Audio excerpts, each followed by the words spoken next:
Dentro desse viés de fundos de recebíveis, a gente viu que, assim, normalmente um fundo de recebível imobiliário, o valor da cota dele é inversamente proporcional à taxa Selic, né? E essa crise vem com um viés de cortar ainda mais a taxa Selic, dado que a economia vai precisar de estímulos.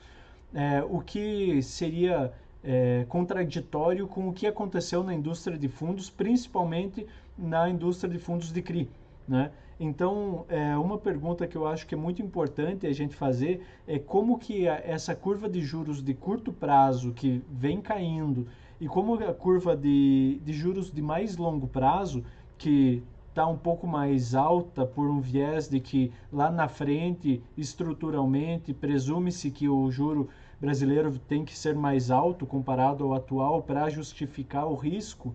É, como isso gerou impacto no fundo e quais são as oportunidades que isso abre, que essa situação abre, principalmente por esse viés de inversão entre valor da cota e o dividend yield comparado à taxa Selic. Você consegue dar um Vamos lá. parecer para a gente sobre Ah, isso? cara, vamos lá. Acho que assim, tem um número aí que, assim, desde a época que como a gente começou no mercado de fundos imobiliários, há quase 10 anos atrás, você está corretíssimo que existe um relacionamento inverso entre os juros futuros e o valor da cota. Ou seja, e essa relação sempre foi na casa de 1 para 5, 1 para 6. O que eu quero dizer com isso? Se a taxa de juros futura, principalmente ali na vértice de 5 anos para frente, alguma coisa assim, cai 1%, em geral, os fundos imobiliários, aí eu estou falando dos fundos imobiliários em geral, não só os fundos de CRI, tá? Mas a Sim. indústria em si sobe 1%, sobe 6%. Se a taxa de juros futuras sobe 1%, os fundos imobiliários caem 6%. Então sempre foi essa relação de 1 para 6, tá? Com a indústria como um todo. Especificamente nessa crise que a gente veio, o que aconteceu? Foi um movimento um pouco diferente do que historicamente sempre aconteceu nos fundos imobiliários. A taxa de juros futuras subiu na casa de, acho que nos momentos de maior estresse, na casa até de 2%, que são 200 pontos, aí, 200 e poucos pontos. A indústria de fundos imobiliários, na teoria, se ele replicasse o que ele sempre aconteceu, deveria ter caído na casa de 10, 12%. Ele caiu na casa de 35%. Então a relação foi quase de 1 para 15. Tá? Foi muito maior do que a histórica disso. E por que a gente acredita que aconteceu isso? Tá? Ele foi muito diferente do que ele sempre foi historicamente. Primeiro motivo, como eu falei, a indústria nossa de fundos imobiliários ela saiu de 100 mil investidores para 750 mil investidores. A bolsa como um todo, ela saiu de 500 mil investidores para 1,5 milhão de investidores no prazo de 3 anos.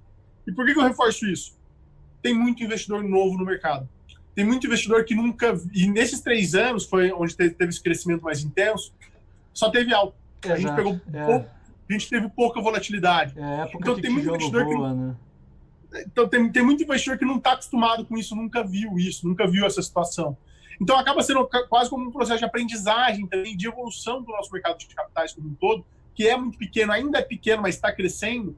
Acho que na hora que você olhou, na hora que esses investidores novos viram essa volatilidade vindo, muita gente acabou saindo desesperada e vendeu de forma não racional.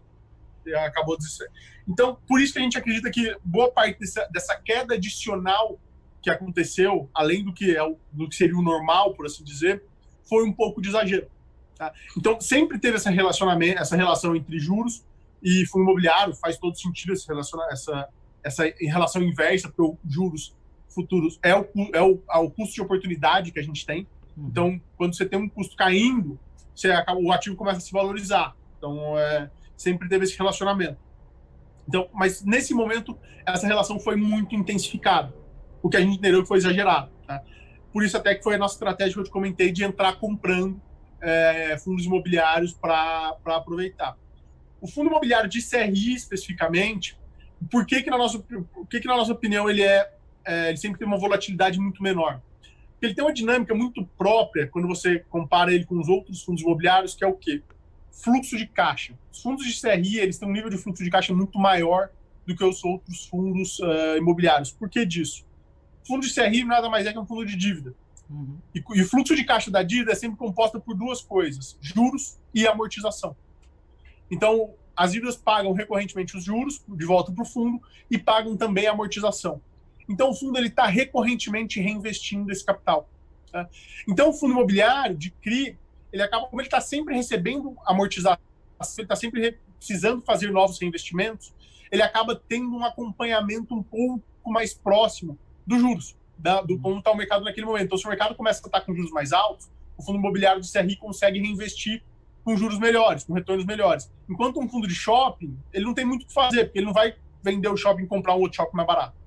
O fundo do CRI não, como ele está sempre recebendo fluxo de caixa, ele está sempre reinvestindo. Então, se o juro sobe, ele consegue comprar ativos com juros mais altos. Se o juro cai, ele compra ativos com juros mais baratos, mas ele segue um pouco mais a economia como um todo, essa dinâmica da evolução dos juros. Por isso que ele acaba tendo um nível de volatilidade um pouco menor do que o dos outros fundos imobiliários do mercado. Mas a correlação entre juros futuros e a indústria de fundos imobiliários como um todo existe sim, ela é muito clara, na nossa opinião, e é possivelmente um dos principais drivers dessa indústria do ponto de vista de valorização e desvalorização. E aí, com relação ao que você comentou da queda que a gente está, bem possível que a gente veja aí nos próximos sei lá, momentos, meses, reuniões aí do Copom, possivelmente uma nova queda de juros no curto prazo, em geral a gente acaba sempre preferindo olhar os vértices um pouco mais longos de juros. E foi como você comentou, os vértices mais longos não caíram, eles sim subiram, porque você acredita que você vai ter uma possível alta de juros no futuro para compensar talvez uma inflação, alguma coisa nessa linha.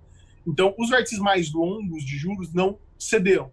Eles, em geral, na verdade, até empinou um pouco a curva, no sentido de que os mais curtos caíram, porque realmente, possivelmente, deve ter corte, pode acontecer cortes de juros, mas os mais longos ficaram um pouco mais altos nesse momento aí. E é bom que, assim, a precificação dos ativos imobiliários, seja de CRI, seja de shoppings, prédios, aí, em geral, a gente usa a curva mais longa. Por quê? Quando você vai fazer um investimento imobiliário, você pensa num horizonte de muito longo prazo. Você não pensa num horizonte de curto. Uhum. Por isso que a gente acaba preferindo usar essas curvas mais longas que acabaram subindo. Então, os investimentos que a gente faz hoje, na verdade, são taxas maiores do que a gente fazia há alguns meses atrás. Por mais que a curva de juros esteja caindo. Uhum. A curva de juros de curto prazo esteja caindo.